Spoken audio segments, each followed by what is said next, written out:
I think all 4 sets were tied late 20s and sometime in the 20s. What, in your mind, made the difference in each of those sets?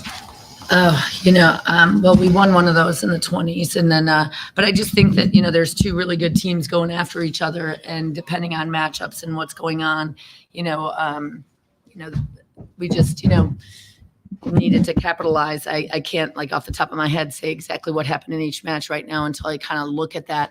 I thought Paige Briggs did give them a pretty big spark. She had 11 points in really 2 games I think she was in. So, she did a nice job coming in there and then scoring pretty quickly. And that was a different look for them for sure.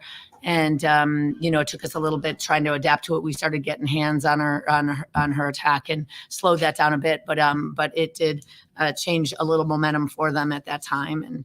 But again, working to score, we just needed to have some of that happening for us at the right times there at the end. But I thought we came in, we fought. I mean, we've been on this road trip and come in here, and I thought we fought hard, and we made some changes, and I thought the team did a good job with that. But when it stinks to lose in those 2-point type of things, and we were right there, and it can go either way. So I thought to get back into it, at times we came from behind and got tied up, and just need to make sure we're closing out. What kind of changes did you make? We had to make a couple defensive changes, some block alignments, and different things like that. Our first time being in Omaha, what's your reaction to playing this environment, this crowd? I knew Omaha was going to bring in a big crowd. They always do. So it was exciting. I love playing in front of a big crowd, especially when they're rooting against you. But it was amazing, and it was good to be back in this stadium. What was the crowd doing? 7505. Yeah. Okay. So Why do you like the crowd when they're cheering against you? I mean, I like if they're cheering for us, but you can make them quiet at some point, so it's fun. But they just get us riled up, and I think it's really fun to play in front of. And like I said before, Omaha's a really great team, and they just played really good. Billy, you seemed like as the match wore on, you got more and more determined to kind of focus on the fight. How was the match unplayed from your point of view? Well, first, I apologize for my voice because I lost it. Well, I think we all know that Omaha is a great team with also long bench, because we saw that they start in one rotation, they finish with different people inside. They play different games with different people that actually help them win. So I think we couldn't adjust in time their changes, and that gave us these difficulties in the moments at the end. But I think we are playing better and better every single game and learning from each game. So I'm sure that next time we face them, we will learn from our mistakes and we'll be better. Did you lose your voice during the match there? Yes, I did lose it, but not my passion.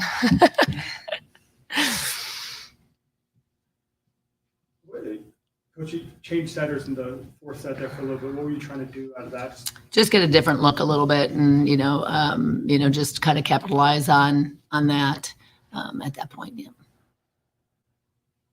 How long has this road trip been? I mean, got another match coming up early next week too. I mean, what's the road trip been like for you all? We were in Vegas right before this. Yeah. And you got another one coming up in a couple days. Yeah. You get back home. I mean, it's long, and sometimes going from like the West Coast back to the East Coast can be hard, and vice versa. But our staff does a really good job about focusing on like making sure our bodies are okay. So doing whatever we can treatment-wise and stretching after the game, things like that. They do a really good job about making sure that we're always doing things that will make our bodies right. But overall, like we just gotta, when we go out on the court, especially against Atlanta on Monday, we just got to fight and give it to them.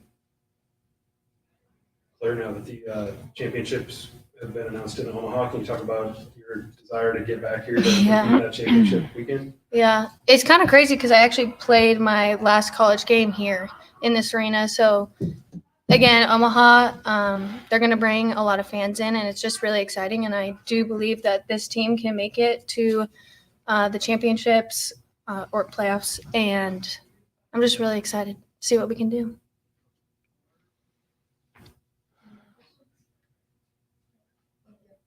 Thank you.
I'm like, let's change it up. Say it can sit in the middle.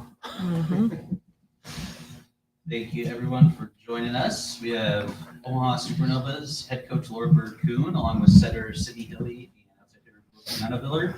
4 franchise records fell tonight.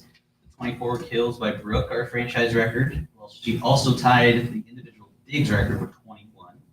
And Sydney set the assists record with 51, breaking the previous record of 50 by Natalia Valentin Anderson, which she set against Grand Rapids on February 12th. Plus, the team's dig record, they had 83 in 4 sets, which sets that record as well. Let's go. Oh, yeah. Open for questions. Coach, each of the sets were tied late, either at 20 or 22. What in your mind made the difference to help you all come out on top tonight? Honestly, it's the way this team competes together. Their communication is urgent, and it's not like a chaos. It's a we're in control. It's communicating on a level that is just urgent. I don't know how to explain it. Even in the timeouts, they're very direct in what we need to do and what they're trying to accomplish. And so I just think that sets the tone of how they compete. What kind of energy or boost did Paige give you third, 4 sets? Yeah, I mean, the tempo that they're able to run, and Sid had been doing it the last week and a half. So we knew we had to change something up, and she came in and lit them up. And she's doing that consistently in the gym at practice. And so she just did her job. She came in and did that. Cindy, what do you like that Paige gives this team? Yeah, I mean, I think blocking against her in practice, I'm like, wow, this tempo is really hard to defend. It's really hard to get out on that and help with the middle attacker. So when you have Paige running such a quick tempo, it kind of opens up the middle a little bit, and it gives her a lot of range to just be able to tool the line. She's great at that. But I'm so proud of her because she's just been so ready for this opportunity. Like, she's been itching to get in, and I think that she just really owned the moment and was really ready. So I'm super proud of her. Have you had many game-ending kills? No, I don't think so. I usually You like wrote to it give up the like glory that. to someone else, but I had to today. In that moment. How many kills you had? 5 kills. I mean, It's awesome.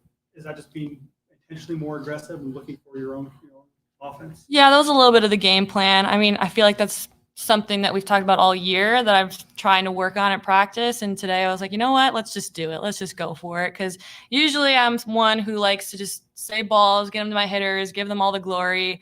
But when they're giving it to us, I think it makes it a lot harder to defend when you have an active setter and just opening up for everybody else. Brooke, what was it like in the waning sets of in moments in the sets, kind of when points were scarce and kind of tense? What was it like for you on the court?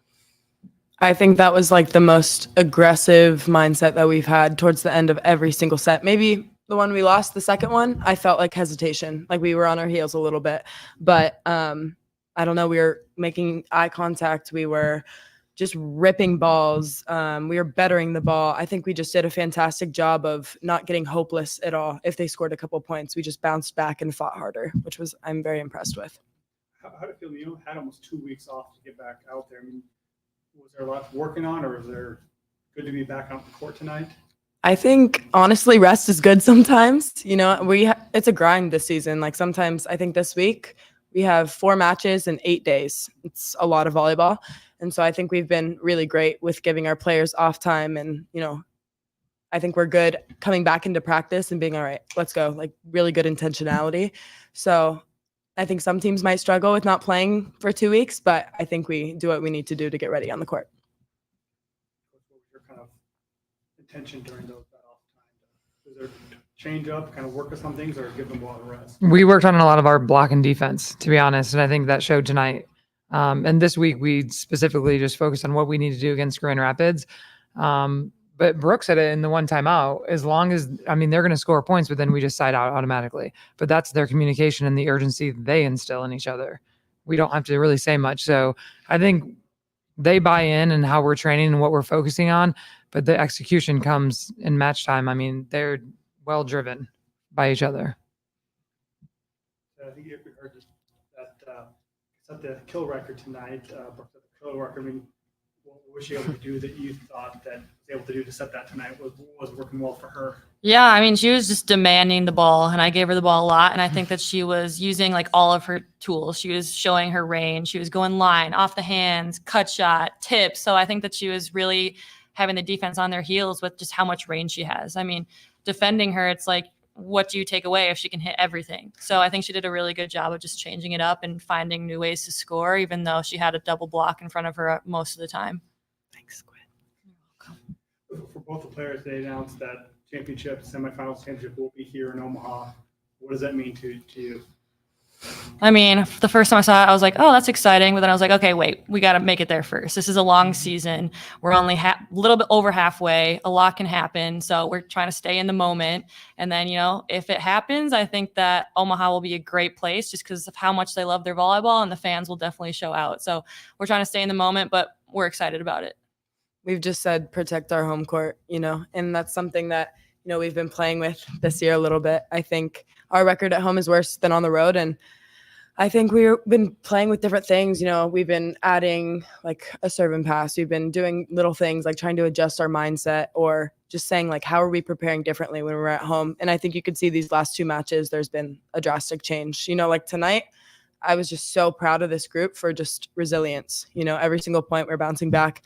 And maybe that's not something we've seen consistently at home. But the last 2 matches, I'm very proud of us. And so we're trying to protect that home court as soon as we, got to make it there first. But we're going to protect it.